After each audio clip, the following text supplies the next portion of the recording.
Hello students. Yesterday we have started with two applications of Lenz law. Lenz law चं पहिलं application आपण पाहिलंय. एक काय होतं ते? एक लूप होता हॉरिझॉन्टल बघा. आठवण करा. हां ते याच्यामध्ये व्हिडिओमध्ये आलेले व्हिडिओमध्ये टाकलेलं. एक लूप होता आणि त्याच्या वरती मॅग्नेट होता नॉर्थ साऊथ. या सर्क्युलर लूप मध्ये मॅग्नेट जसा जवळ येतो परपेंडिक्युलरली तसं ईएमएफ तयार होतो, करंट तयार होतो. आणि ते मॅग्नेटिक फील्ड अशा लाईन्स होत्या बघा, अशा 2 2 3 3 बरोबर. ती इमेजिन करा. आता दुसरं त्याचंच एक्सप्लेनेशन याच्यामध्ये कामास येणार आहे किंवा त्याच्या हेल्पने आपण हे बघणार आहे. लक्ष द्या इकडे. Energy conservation in Lenz law. Lenz law काय सांगतो की एनर्जी कॉन्झर्व्ह आहे किंवा लेंजचं म्हणणं जे आहे ते energy law of energy conservation of एनर्जीशी निगडित आहे किंवा ते हेल्प करते त्या रूलला. तर first point, cause of the induced current may be either. त्या लूपमध्ये बघा असा लूप होता, असा मॅग्नेट होता, नॉर्थ साऊथ आणि अशा लाईन्स इकडे होत्या बघा. ते फिगर आठवण करा. हा बुक मध्ये आता पण आहे फिगर होता. तर cause of induced current may बी, या लूप मध्ये करंट निर्माण होण्याचं कारण मे बी आयदर काय असू शकेल. कॉज ऑफ इंड्युस्ड करंट म्हणजे हे इंड्युस्ड करंट आहे, मॅग्नेट आणला जवळ तर तयार होतो. तर याचं कारण काय असावं. आयदर एक तर ए एक तर बी, दोन कारण असावी. पहिलं कारण motion of the conductor in a magnetic field. एक तर कंडक्टर, यांच्यामध्ये कंडक्टर कोण आहे, लूप, त्याला मोशन करा, मॅग्नेट फिक्स ठेवा. हा मॅग्नेट फिक्स ठेवा आणि तो लूपला मोशन मध्ये आणा. म्हणजे जसं मॅग्नेट कॉइल एक्सपेरिमेंट मध्ये एक तर कॉइल मोशन मध्ये असेल, एक तर मॅग्नेट मोशन मध्ये असेल, बरोबर. पहिली गोष्ट कंडक्टर मोशन मध्ये असावा तर करंट तयार होईल आयदर, किंवा or the change of magnetic flux. Magnetic flux change केव्हा होतो, कॉइल किंवा लूप फिक्स ठेवायचा आणि मॅग्नेट मोशन मध्ये आणायचा. जवळ आला तर मॅग्नेटिक फ्लक्स जास्त, दूर गेला तर मॅग्नेटिक फ्लक्स कमी. परत magnetic flux increasing decreasing increasing decreasing असं चालू राहील. म्हणजे चेंज होईल मॅग्नेटिक फ्लक्सचा, काय होईल, चेंज. मग लूप मध्ये करंट इंड्यूस होणे, तयार होण्यासाठी 2 कारण आहेत. पहिलं, एक तर कंडक्टर मोशन मध्ये असावा, एक तर मॅग्नेट मोशन मध्ये असावा. म्हणजे change of magnetic flux through a stationary circuit. हे स्टेशनरी सर्किट फिक्स आहे. स्टेशनरी म्हणजे मूव्हिंग कोण आहे, मॅग्नेट आहे. या दोघांपैकी कोणतीही तरी एक गोष्ट असावी तर आणि तरच या कॉइल मध्ये करंट तयार होईल. बर, इन द फर्स्ट केस, या फर्स्ट केस मध्ये the direction of induced current in the moving conductor opposes the motion of the conductor. जे करंट तयार होतं ते करंट कोणाला अपोज करतं, तयार झालेलं करंट. फर्स्ट केस मध्ये डायरेक्शन ऑफ इंड्युस्ड करंट, ह्या इंड्युस्ड करंटची डायरेक्शन ही अशी असते की इन द मूव्हिंग कंडक्टर, या मूव्हिंग कंडक्टर मधील करंटची डायरेक्शन अशी असते की ती अपोज करते, जणू काही opposes the motion of the conductor. का, आता हा नॉर्थ पोल जवळ आणला, इंडक्शन करंट इंड्यूस झाला म्हणजे ईएमएफ इंड्यूस झाला, मग करंट इंड्यूस झालं, करंट फिरलं, मॅग्नेटिक फील्ड तयार झालं. कोणाचं, या स्वतः लूपचं. आणि तो काय बनला, डायपोल बनला. असा एरो आहे बघा, इथे एक नॉर्थ आहे आणि खाली साऊथ आहे.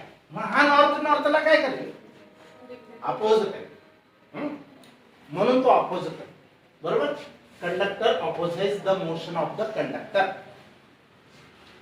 तर दुसरी गोष्ट, इन द सेकंड केस मध्ये, पहिल्या केस मध्ये आपण कंडक्टर मूव्हिंग होता तरी करंट तयार झालं, त्या करंट मुळे मॅग्नेटिक फील्ड तयार झालं तो डायपोल तयार झाला, हा लूप डायपोल तयार झाला. त्या डायपोलचा नॉर्थ आणि या मॅग्नेटिक फील्डच्या नॉर्थ रिपेल केल्यामुळे ते करंटची डायरेक्शन अशी असेल की जी ऑपोज करेल त्या मॅग्नेटिक फ्लक्सला. दुसरी केस मध्ये बघा, दुसरी केस मध्ये काय चेंज करणार आहे, लूप फिक्स आहे, लूप फिक्स आहे, मॅग्नेटिक फ्लक्स चेंजिंग आहे. आता तो काय सांगतो बघा, in the second case the current sets up. Second case मध्ये पण करंट तयार होतं. करंट दोन पद्धतीने तयार होतं. एक तर कंडक्टरला मूव्ह करा, मॅग्नेट फिक्स ठेवा, एक तर लूपला फिक्स ठेवा, मॅग्नेट मुव्हिंग करा. मग सेकंड केस मध्ये आपण मॅग्नेटिक फ्लक्स चेंज करतोय, म्हणजे याची मोशन, मॅग्नेटची मोशन करतोय. मॅग्नेटिक फ्लक्स चेंज करणे म्हणजे मॅग्नेटची मोशन. तर in the second case the current sets up. दुसऱ्या केस मध्ये पण करंट तयार होतं. अ मॅग्नेटिक फील्ड करंट मुळे, दुसऱ्या केस मुळे बघा, दुसरी केस काय आहे, चेंज इन मॅग्नेटिक फ्लक्स मुळे करंट तयार होईल की नाही. मग इन द सेकंड केस, या दुसऱ्या केस मध्ये the current sets up magnetic field. ते करंट फिरल्यामुळे त्याच्या अराउंड मॅग्नेटिक फील्ड तयार होतं. कोणत्या रूल नुसार, राईट हँड रूल नुसार, राईट हँड थंब रूल किंवा स्क्रू रूल नुसार.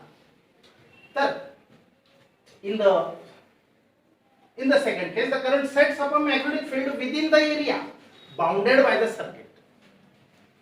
करंट कुठे तयार होतं, त्या सर्किटने आतमध्ये जो एरिया घेतलेला आहे त्याच्या आत मॅग्नेटिक फील्ड तयार होतं विदिन द एरिया.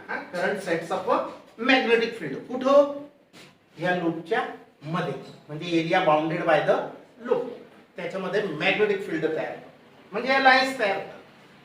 बरोबर. आणि मग पहिली गोष्ट, opposite to the original magnetic field.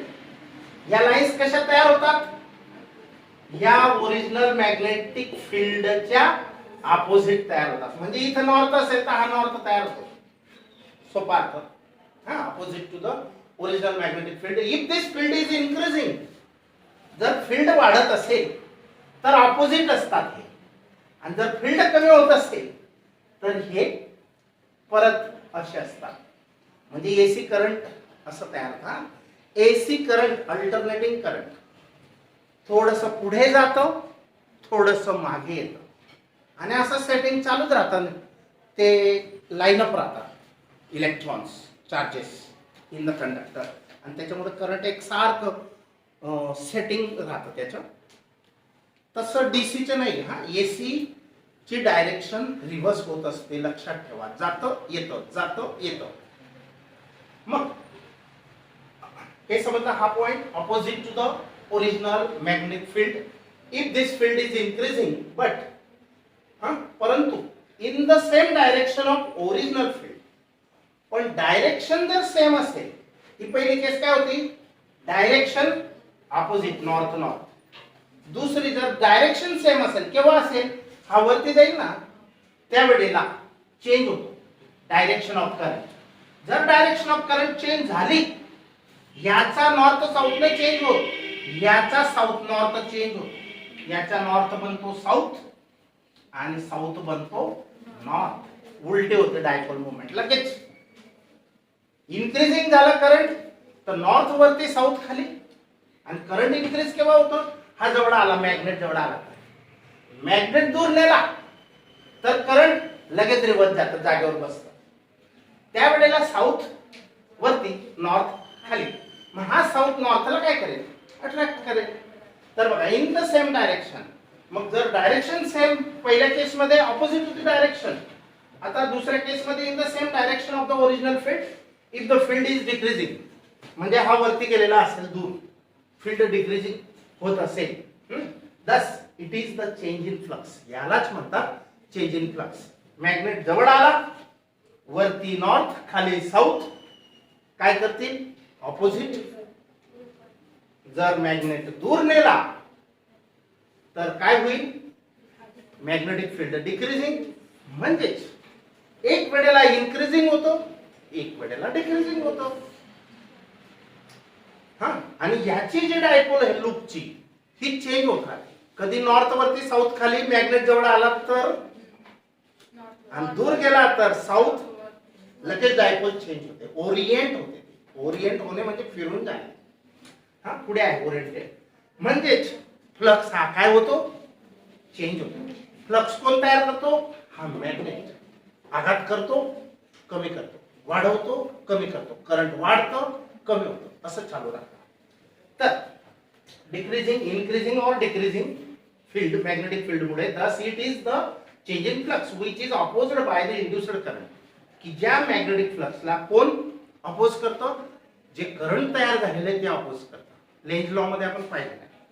आता Lenz law follows, Lenz law अनुकरण करतो कोणाचं, directly from the conservation of energy. Conservation of एनर्जीचं तो अनुकरण करतो, म्हणजे नियम पाळतो लेंझ लॉ.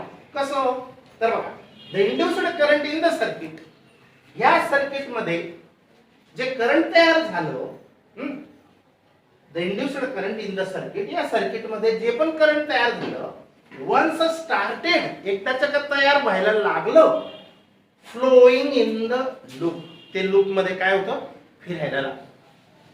त्याच्यानंतर वुड कीप इन्क्रीजिंग इनडेफिनेटली, आणि ते वाढत वाढत जात. इनडेफिनेटली म्हणजे जे फिक्स नाही, किती पण वाढेल. इनडेफिनेटली लक्ष द्या, किती पण वाढत जात. ते कशावर अवलंबून आहे, मॅग्नेट आणि लूप किती मोठा आहे त्याच्यावर अवलंबून आहे ना. ते वाढत जातं indefinitely. And producing joule heating. आता बघा, कंडक्टर मधून करंट गेलं, गुड कंडक्टर असेल, त्याचा रेजिस्टन्स कमी असेल तर करंट इझिली फ्लो होईल. इझिली फ्लो झालं तर ती तार तापणार नाही, ती वायर तापणार नाही. पण जर का रेजिस्टिव्ह वायर मधून करंट गेलं, फॉर एक्झाम्पल टंगस्टन, मॅंगॅनीज, कॉन्स्टॅटन, तर ती तार तापते. म्हणजे जूल सेटिंग इफेक्ट म्हणतो आपण. हीटर आहे ना, त्याच्यामध्ये कॉन्स्टॅन्टन असतं, इस्त्रीची कॉईल, हीटर जे हीटिंग एलिमेंट आहे. तर would keep increasing indefinitely, current वाढत जातं, producing joule heating at no extra cost. Joule heating होते म्हणजे वायर तापते ॲट नो एक्स्ट्रा कॉस्ट. म्हणजे काय, काही खर्च न करता. आता इथं पैशांच्या हिशोबचा काही संबंध नाही. हा कॉस्ट म्हणजे चार्जेस वाया न जाता, तर एक्स्ट्रा कॉस्ट. अँड दस बी सेल्फ सस्टेनिंग, आणि ती स्वतः सस्टेन करते. आता इथं आपण म्हणतो लाईफ सस्टेनिंग, आपण जीवन जगत असतो, तसं ती जगत असते. आता ती काही लिव्हिंग थिंग नाहीये, परंतु अशी एक लँग्वेज आहे इंग्लिशची. This will violate the law of conservation of energy. ही गोष्ट लॉ ऑफ कन्झर्वेशन ऑफ एनर्जीला व्हायलेट करतं, म्हणजे इजा पोचवतं, म्हणजे त्याच्या विरोधात आहे. We thus see that, आणि म्हणून आपण हे पाहतो की Lenz law is necessary consequence of the law of conservation of energy. आणि म्हणून असं तर काही होणे शक्य नाही, म्हणून लेंझ लॉ हा एक नेसेसरी कॉन्सिक्वेन्स म्हणजे पुरावा आहे. कशासाठी, law of conservation of energy. आता पुढचा ऍप्लिकेशन आहे लेंझ लॉ आणि फॅराडेज लॉ. मी एक सांगितलं होतं फॅराडेचा लॉ काय आहे, E is equal to d phi by d. फक्त निगेटिव्ह साइन कोणी पुटअप केलं, लेंझने, कारण डायरेक्शन ऑपोजिट असते. बघा, फॅराडे सेकंड लॉ हा एवढा, आणि मायनस साइन टाकलं तर कोणाचा वापर एकत्र केला, तो लेंझ लॉचा वापर केला. हे मायनस साइन टाकलं म्हणजे लेंझ लॉ वापरला, नाही वापरलं म्हणजे फक्त फॅराडे सेकंड लॉ आहे. आता consider that area vector A of the loop, हा जो लूप आहे ह्याचा जो, ह्या लूपचा जो एरिया वेक्टर आहे तो परपेंडिक्युलर टू द लूप असतो. या लूपला परपेंडिक्युलर असतो. Consider that area vector A, हा एरिया वेक्टर ए हा परपेंडिक्युलर टू लूप असतो. तर of the loop, consider that area A of the loop perpendicular to the plane of the loop. Plane of the loop म्हणजे या लूपच्या प्लेनला A area vector हा perpendicular असतो. Is a fixed, तो fix आहे, एरिया फिक्स्ड आहे, and oriented parallel. आणि केव्हा तो पॅरलल होतो, कोणाला पॅरलल होतो, हे मॅग्नेटिक लाईन्स आहेत ना, यांना तो पॅरलल होतो. इथं मॅग्नेट आहे, या मॅग्नेटिक लाईन्सला हा एरिया वेक्टर जो परपेंडिक्युलर तो पॅरलल होतो.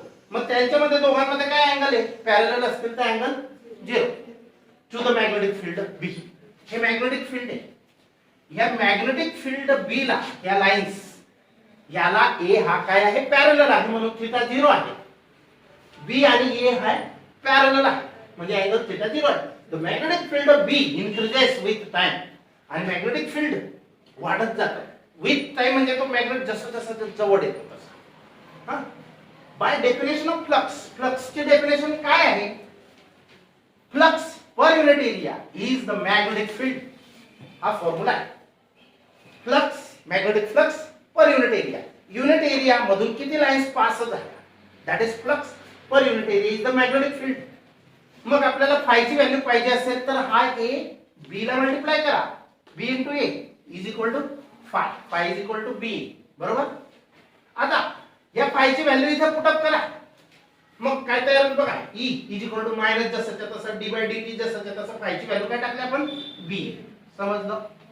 आता याच्यात ए हा फिक्स नाही. त्याचा रेट ऑफ चेंज म्हणजे बदलण्याचा दर काढू शकत नाही. बदलतो कोण आहे? बी बदलतंय. जवळ आला तर मॅग्नेटिक फील्ड चेंज होईल ना. दूर गेला तर कमी होईल बी. जवळ आला तर हा मॅग्नेट जवळ आला लूपच्या चेंज होईल वाढेल. म्हणजे रेट ऑफ चेंज होईल. तर ए फिक्स आहे कॉन्स्टंट आहे तो पुढे घेतला. मायनस साइन ला काही प्रॉब्लेम नाही. ते तसंच ए पुढे घेतला आणि रेट ऑफ चेंज होईल तर फक्त बी चा होईल आणि म्हणून डीबी बाय डीटी. समजलं. आता बघा the quantity magnitude of a vector A याचा magnitude is positive. Magnitude negative असो का पॉझिटिव्ह असो मॅग्निट्यूड काय येतो? पॉझिटिव्हच येतो ना. तर क्वांटिटी एरिया वेक्टर जो आहे तो पॉझिटिव्ह आहे म्हणजे याचं मॅग्निट्यूड पॉझिटिव्ह आहे. आणि डीपी बाय डीटी सुद्धा पॉझिटिव्ह आहे. DP by DT is also positive as कारण B is increasing with time. कारण बी वाढत असेल तर हा पॉझिटिव्ह असतो. जर कमी होईल तेव्हा निगेटिव्ह असतो. हा बघा द स्क्रू ड्रायव्हर रूल म्हणजे तो स्क्रू ड्रायव्हर रूल 11वी मध्ये पण शिकलो आपण. The screw driver rule fixes the positive sense of the circulation. Sense म्हणजे डायरेक्शन. स्क्रू ड्रायव्हर रूल एक फिक्स गोष्ट सांगतो की positive sense of circulation around the loop as clockwise direction. Screw fit करायचा आहे. कसं फिरवणार?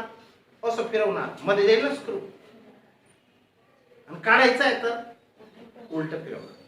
मग क्लॉकवाइज केव्हा असतो तो? वाढवताना. सर्क्युलेशन वाढत असेल. As the sense of induced current in the loop is anti clockwise. पण करंट हे अँटी क्लॉकवाइज असतं. The sense of EMF is negative. त्या वेळेला ईएमएफ ची सेन्स म्हणजेच डायरेक्शन. सेन्सचा अर्थ इथं डायरेक्शन आहे. थोडी टफ लँग्वेज वापरलेली आहे. As the sense of induced current in the loop is anti-clockwise, the sense of EMF is negative. जर करंट अँटी क्लॉकवाइज फिरायला लागलं तर EMF निगेटिव्ह असतो. आणि द निगेटिव्ह साइन हे इनकॉर्पोरेट्स लेंज लॉ. हा इनटू फॅराडेज लॉ. इनकॉर्पोरेशन करणे म्हणजे मध्यस्थी करणे. मध्ये एका कंपनीचं इनकॉर्पोरेशन दुसऱ्यामध्ये आहे म्हणजे काय? दुसऱ्या कंपनीचा पार्ट या कंपनीला वापरावा लागला तसं त्याला म्हणतात इनकॉर्पोरेशन. हे निगेटिव्ह साइन कोणी सांगितलं? लेंजने. आणि ती इनकॉर्पोरेट केलं म्हणजे फिक्स केलं कुठं? Faraday's law. म्हणजे निगेटिव्ह साइन हे incorporates Lenz law into Faraday's law. Okay. Now will stop.